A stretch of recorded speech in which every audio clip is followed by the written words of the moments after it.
Para assinar uma obra de arte na Vila Belmiro. Esse Romero. Fala, seus cachorros, beleza? Estamos ao vivo aí da Definitiva, Para mais um. para mais um Futirotas, esse aqui. A gente vai fazer, ó, gente, não é quem tá jogando muito ou quem jogou, estamos falando de impacto. Presta atenção. Impacto. Top 10 contratações do futebol brasileiro nessa temporada em termos de impacto. Obviamente você vai poder Que ranking discordar. ou é só 10? Não, só 10 nomes. Eu acho que botar num ranking aqui é complicado. Besteira. Besteira. Então a gente vai falar de 10 jogadores. 11, vai. Vou falar 11. Né? Mas é que tem a menção honrosa aqui. Mas assim, obviamente... Primeiro, Mateuzinho no Corinthians. Obviamente você vai ter outras contratações aí que você vai falar, pô, essa aqui eu acho mais e tal. Tá tudo certo. Você pode discordar numa boa, tá? É só... O Mateuzinho no Corinthians teve um impacto na minha saúde que você não tem noção, Eduardo. Você tá mais preocupado com o Mateuzinho do que o Pedro Raul. Não entendo você. Senhora, os dois, né? Os dois tiveram impacto na minha saúde de 2024 que você não tem noção. Então vamos lá, né? É a nossa lista aqui, ó. Top 10 contratações da temporada do futebol brasileiro, né? A gente faz o contexto aqui, explica e tal. Sim. Vamos pro primeiro nome dessa lista aqui, que é o Martin Braithwaite, ou Braithwaite. Fez barulho, né? Fez barulho. Oi, cara, ele é muito fora da curva porque é um dinamarquês jogando no futebol brasileiro. Imaginava um cara como Brett White, que na Europa muito criticado, ninguém... Cara, criticado no Barcelona. Nem pela qualidade em si, mas pela régua Barcelona. Você não espera um jogador como Brett White no Barcelona, né? Exato. Mas a gente viu, ele estreia bem, não tá lá essas coisas, mas... É útil. Útil. Enfim, é um dinamarquês, atacante. Ninguém esperava. Ninguém esperava vindo jogar no futebol brasileiro, mas propriamente no Grêmio, tá? Chega aí, estreia fazendo gol e tal, mas, né, veio da segunda divisão espanhola, tá? Então, assim, tudo bem, jogou no Barcelona, é famoso, jogou Euro, jogou Copa. Então é um jogador importante, né, pra seleção dele da Dinamarca, que não é uma seleção qualquer, é uma boa seleção, tá bom? O segundo nome dessa lista é um brasileiro, e é o contexto dela que me chama a atenção, que é o Felipe Anderson, que veio pro Palmeiras, tá? Eu nem acho o Felipe Anderson uma estrela e tal, mas ele é um ótimo jogador. Ótimo jogador. O contexto da contratação que chama a atenção, porque o Felipe Anderson, ele tava com tudo certo pra ir pra Juventus. Essa é uma das barrigadas do Fabrício Romano. É a do Felipe Anderson, lembra? Que ele crava a informação, o Felipe Anderson está indo pra Juventus. E o Palmeiras vai lá e anuncia a contratação, ele pega todo mundo de surpresa, até o Fabrício Romano. Então, o chapéu que o Palmeiras dá na Juventus chama a atenção. Além da contratação ser muito boa, o chapéu é muito interessante, cara, o que torna ela mais impactante ainda, né? Pegou todo mundo de surpresa. Fora de posição no Palmeiras muitas vezes, viu? Mas tá fazendo seus gols, tá jogando bem e tal. Terceiro nome dessa lista aqui é a contratação do Everton Ribeiro pelo Bahia, tá? Baita contratação, Everton Ribeiro. Tudo bem, um jogador mais velho, tava em fim de contrato no Flamengo, foi de graça pro Bahia, tudo bem. Mas um jogador que sai do Flamengo, um dos jogadores mais importantes daquele ano mágico. Da história do Flamengo. Né? Exato, e aí chega no Bahia, um Bahia novo, né? Uma estrutura diferenciada aí com a SAF. É justamente a mudança de patamar do Bahia, a contratação do Everton Ribeiro. Exato. Sem SAF era um tipo de contratação que não aconteceria. Recebe a camisa 10, a faixa de capitão, chega com uma importância tremenda. Tudo bem, tem 35 anos? Tem, mas tá jogando bem no Bahia, né? Sim. É uma dos que a torcida gosta muito, né? O desempenho dele. Joga bem ainda. E é justamente essa mudança de chave, né? De sair de um dos times que mais ganharam títulos nos últimos anos e ir pro Bahia. Tá? Porque existia interesse de vários outros times na contratação do Everton Ribeiro. E ele vai pro Bahia. Então é uma contratação de impacto também. Assim como a contratação do Dela Cruz por parte do Flamengo, que já era um namoro muito antigo. O Flamengo já tentou contratar o Dela Cruz em outros momentos. O Riquelme da nova geração. Exato, mas o Flamengo conseguiu contratar, né? Quem conseguiu contratar o Riquelme no Brasil? Pagou uma excedente quantidade de dinheiro para o Dela Cruz. Pagou. Mas... né? 15 milhões de dólares. Trouxe do River Plate, que é um dos grandes clubes da América, né? E traz o De La Cruz aí, que estava sendo, até se contundir, um dos principais jogadores do Flamengo na temporada, né? Grande jogador, grande contratação do Flamengo. Quinto nome dessa lista é a contratação do Cássio, pelo Cruzeiro. Justamente porque é um jogador que saiu do clube onde ele é o maior ídolo. Era o maior ídolo para muitos da história do Corinthians, para mim não, mas para muitos. Sim. Um dos jogadores mais importantes da história, acho que o maior, talvez, de conquistas. De importância nas conquistas, né? Decisivo. É que ele foi decisivo nas duas principais conquistas da história do clube, a Libertadores e o Mundial. Também pelo modo como foi, né? Porque não era para ter acontecido, ele tá sendo criticado, daí vem a situação do Carlos Miguel.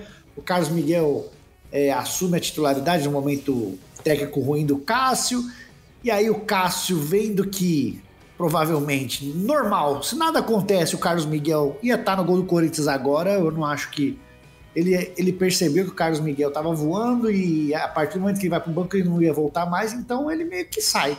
Sim. Só que ele não espera que tudo que acontecer, que o Carlos Miguel vaza um mês depois. Sim. Eu acho que se ele soubesse que o Carlos Miguel ia vazar, ele não tinha saído, Eduardo. Tenho quase certeza. Será?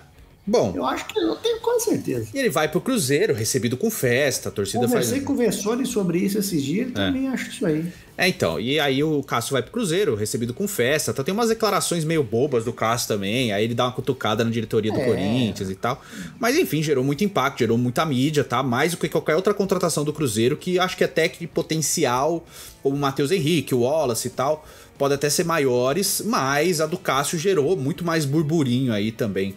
Até pela circunstância que ela se sucedeu. Sexto nome dessa lista aqui, sexto e sétimo, né? Que são duas contratações do Botafogo, as duas por 20 milhões de euros, que são as contratações do Luiz Henrique no começo da temporada, que afinal ele vem do Betis, é uma contratação muito cara e tal. Com problema de bets. Pois é, por causa de problemas de bets. E a do Thiago Almada, mais recentemente também, tudo bem, vindo do futebol da MLS. Eu acho que essas duas muito impactantes pelos valores, mais também. Do que os nomes, hein? Então, sim, pelos valores empregados nas contratações. Inclusive, a gente pode citar como uma missão honrosa aqui a do Alcaraz, pelo Flamengo também, que... Por vir de um time da Premier League. Por vir de um time da Premier League e tal, 18 milhões de euros, é a contratação mais cara da história do Flamengo e tal, mas assim... Não é comum um time brasileiro tirar um jovem de um time da Premier League. E assim, ele tava na Juventus na temporada passada, né? Ele pertencia ao Southampton, mas tava na Juventus. Ele fez o primeiro jogo da Premier League. Exato. Então, mas assim, tá como menção honrosa, tá? É que era um cara encostado no time dele. Mas o Luiz Henrique e o Thiago Almada, pelos valores empregados aí, que são os dois jogadores mais caros da história do futebol brasileiro, né? O Almada até com um pouquinho mais de nome, porque foi campeão do mundo. O Almada é campeão do mundo pela seleção argentina, e ele vai passar aqui no Brasil e tá jogando muito bem. Inclusive nesse jogo do São Paulo aí, foi muito bem, não conseguiu marcar gol, mas jogou muito bem. Deu um trabalho pra defesa do São Paulo que é um absurdo. Mas as duas contratações... As duas contratações são gigantescas, assim, e muito impactantes pro futebol brasileiro, né? Tipo o John Textor pagando muito por jogadores, mas não é uma toada do Botafogo, é que esses dois foram fora da curva. Aquela de vir jogar, deixar um pouco de entregar tecnicamente um pouco e depois partir pra Europa também. É uma possibilidade, mas assim, o John Textor deixou muito claro, eles vêm pra jogar no Botafogo. Então assim, não sei quanto tempo eles vão ficar e até assim, beleza, mas assim, se eles vêm dar um retorno técnico, pro torcedor tá ótimo. Né? Se vem campeão de Libertadores ou de Brasileirão, é igual o Adrielson e o PR, né? Que inclusive voltou, né, pro Botafogo, o Adrielson. O Adrielson jogou nem 50 minutos, eu acho. Pois é. Oitavo nome dessa lista aqui é a volta do Felipe Coutinho, obviamente, para o Vasco. Tudo bem, o Felipe Coutinho estava no Al Rail do Catar e tal. Mas ainda é o Felipe Coutinho. Jogou Copa do Mundo em 2018 pela seleção brasileira, jogador importante, criado no Vasco, ídolo da torcida não, porque não construiu nada, né? Mas assim, muito querido. Mas a gente não sabe, né? Mas... ele fez um gol, né? Ele fez o gol contra o Flamengo que, a torcida ficou muito feliz, né? Porque, querendo ou não, é um jogo importante. Fez a estreia dele praticamente aí nesse jogo contra o Flamengo. Ficou machucado no retorno. Mas é um nome de muito impacto, cara. Eu duvido. O Botafogo, inclusive, queria o Coutinho, né? O Botafogo tava tentando o Coutinho e não conseguiu porque ele quis o Vasco também, né? Voltou pro Vasco e, enfim, né? Grande contratação, mobilizou muita gente aí, chamou muita atenção até pela circunstância, porque já era um Vasco pós 777, né? Já era o Vasco do Pedrinho. E mesmo assim o Vasco contratou, porque muita gente achava que não ia acontecer porque a 777 estava fora do clube, não, né? Ela aconteceu e o Vasco continuou contratando depois. Nono nome dessa lista é a contratação do Thiago Silva, o retorno do Thiago Silva para o Fluminense. Pô, 39 anos, tá. Mas olha o Fluminense depois que o Thiago Silva voltou.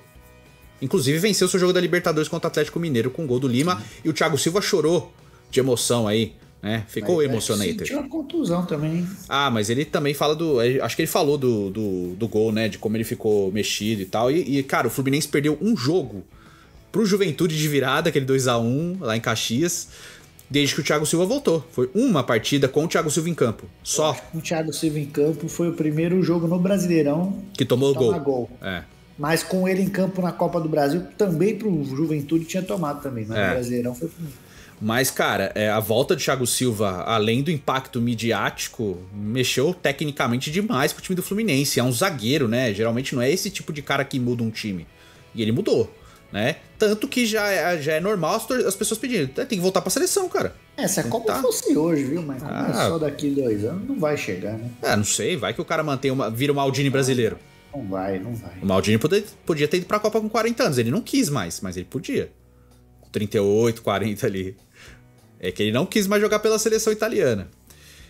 E o 10º nome dessa lista aqui, obviamente, é a contratação do Memphis Depay por parte do Corinthians. Que, obviamente, cara, assim como a do Brett White é fora da curva, mas muito mais porque é um jogador que estava na Liga dos Campeões na última temporada, estava no Atlético de Madrid, jogou a última Eurocopa por um semifinalista, camisa 10 da Holanda, titular absoluto da seleção do país dele. Busca ser o maior artilheiro da história da Holanda, que não é um país merda na história do futebol. Não, é um país campeão de Eurocopa, 2 vezes vice-campeão de Copa do Mundo, é um país com história na Tanto é que você viu até jogadores da Europa lá comentando a ida do Memphis pro Corinthians. Você viu o Morata falando que agora vai torcer pro Corinthians, meu Deus do céu. Amigo do cara, né? Mas vira uma atenção, pô. De Madrid agora que também comentou. Até o Guardiola falou da contratação do Memphis e tal. E, então, cara, pra você ver que fez um barulhinho, né? Fez um barulho interessante. Eu acho que é de mais impacto justamente pelo barulho acerca fora do mundo afora. Que vai dar um casamento maneiro, Memphis Corinthians, viu? Eu também tô achando que ele vai jogar bem. Dá a liga ali a história do... Só ele não botar as asinhas de fora como ele fez no Manchester United que vai dar tudo certo. Se ele ficar de boa ali também, nem precisa botar as asinhas de fora, ele já vai ter mordomia pra caramba. Pois é. E claro, além do impacto midiático, é o jogador com o maior salário da história do futebol brasileiro. 3 milhões de reais por mês. Só isso já seria muito. Tem muita coisa ali que ele pode ganhar com patrocínio. Lógico, tem muita coisa. Pode ser até mais, viu? Pode.